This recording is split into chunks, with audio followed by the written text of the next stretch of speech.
राधे राधे दोस्तों, आज हम बात करेंगे जब भगवान श्री नारायण और गणेश का महायुद्ध हुआ था तब क्या हुआ था, ये किस समय की बात है। तो हम आपको इस वीडियो के माध्यम से बताएंगे। अगर आप लोग हमारे चैनल पर पहली बार आए तो सब्सक्राइब करके बेल आइकन को प्रेस करना ना भूलें, ताकि बहुत से सीक्रेट्स हम आपके सामने ला सकें। शुरू करते हैं। यह गाथा हमें पुराण और शिव पुराण में पढ़ने को मिल जाती है। एक समय जब देवी पार्वती को उनके पुत्र कार्तिकेय छोड़कर चले गए थे, जिसके पश्चात वे अपनी सखियों के संग जल विहार किया करती थीं।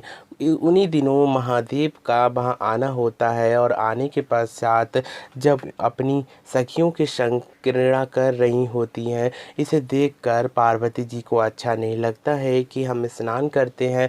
साथ ही साथ शिव जी के गढ़ भी वहाँ आ जाते हैं। इसलिए उन्होंने सोचा कि मेरा भी कोई गढ़ होना चाहिए जो मेरी रक्षा कर सके, मेरा द्वारपाल बन सके। उसी बीच में वह अपने ही वंश से एक पुत्र का प्राकट्य करती हैं, उसमें अपनी ही ऊर्जा विद्यमान करती हैं और उसका नाम विनायक रखती हैं। विनायक बहुत ही ज़्यादा सुंदर होते हैं देखने, और चलने में भी बहुत ही ज़्यादा सुंदर होते हैं। उनके हाथ, कान और नेत्र बहुत ही ज़्यादा सुशील और सुंदर लगते हैं। वे बुद्धि में बहुत ही ज़्यादा तीव्र होते हैं। वे अपनी माता की बात को ऐसे मानते हैं जैसे कि कोई सेनापति अपने राजा की बात को मान रहा हो। तब उनकी माता कहती हैं कि द्वार पर कोई भी आए उसे अंदर आने की अनुमति जब ही देना जब मैं अंदर से तुमसे कहूँ। यह बात को सुनते हुए तब द्वारपाल के रूप में विनायक वहाँ पर हो और खड़े हो जाने के पश्चात महादेव का वहाँ पर आना होता है उनके गढ़ों के संग। यह देखते हुए वह पुत्र कहने लगता है कि आपको जाने की अनुमति अंदर नहीं है, क्योंकि माता ने मुझसे कहा है कि मेरी अनुमति के बगैर कोई भी अंदर ना आए। यह बात को सुनते हुए महादेव कहते हैं कि मैं तुम्हारी माता का पति हूँ और पति के नाते मैं हर जगह जा सकता हूँ। यह बात को सुनते हुए विनायक हट कर लेते हैं और कहते हैं कि आपको अंदर जाने का अधिकार नहीं है, मेरी माता ने अनुमति नहीं दी है, इसलिए आप अंदर नहीं जा सकते हैं।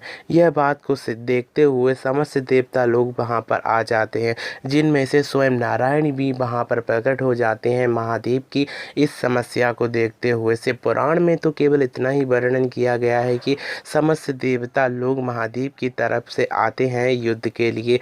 इसी बीच में नंदी जी को भेजा जाता है कि जाओ युद्ध में उस बालक को हरा कर आओ। इसके पश्चात हराने की बात को सुनते हुए नंदी वहां पर जाते हैं, लेकिन निराशा के संग लौट कर आ जाते हैं, क्योंकि विनायक अपने ही पुत्र यानी कि शक्ति के पुत्र थे, इसलिए उनमें शक्तियां भी शक्ति के ही समान थी। इसलिए उन्होंने बहुत से प्रयत्न किए, लेकिन विनायक को कोई भी नहीं हटा पाया।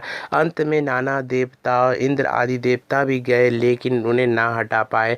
तब स्वयं महादेव ने नारायण को भेजा और नारायण से कहा, जाओ नारायण, आज मेरी रक्षा कीजिए, इस हठी बालक से मेरी रक्षा कीजिए और मुझे अपनी पत्नी से मिलने के लिए अंदर गुफा में जाने दीजिए। यह बात को सुनते हुए नारायण जब जाते हैं और युद्ध करने लगते हैं, तब युद्ध के परिणाम में होता यह है कि नारायण स्वयं अपने सुदर्शन को भी भेज देते हैं गणेश के पास, लेकिन सुदर्शन भी वापस लौट कर चला आता है।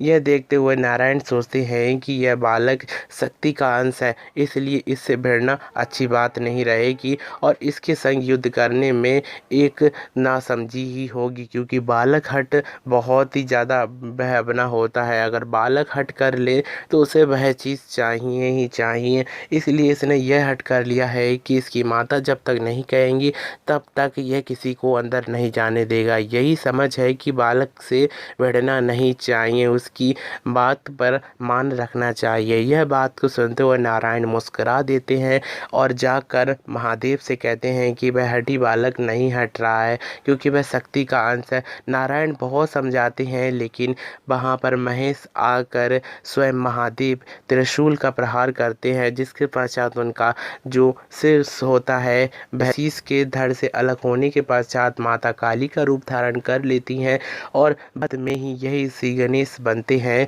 गज के मुख से। जो श्री गणेश आज भी प्रसिद्ध हैं, प्रथम पूजनीय हैं। यही गाथा थी नारायण की और श्री गणेश की युद्ध के बारे में, जब महादेव के संग स्वयं नारायण आए थे युद्ध के लिए और युद्ध में सुदर्शन चक्र को भी उन्होंने भेजा था, लेकिन सुदर्शन चक्र भी गणेश का कुछ भी नहीं कर पाया था, क्योंकि जिसकी रक्षा स्वयं माँ करे उसका कौन विध्वंस कर सकता है। इसी के संग हम आपसे मिलेंगे एक नई वीडियो की नई इन्फॉर्मेशन के संग। तब तक के लिए मेरे संग प्यार से बोलते रहिए हमेशा राधे राधे।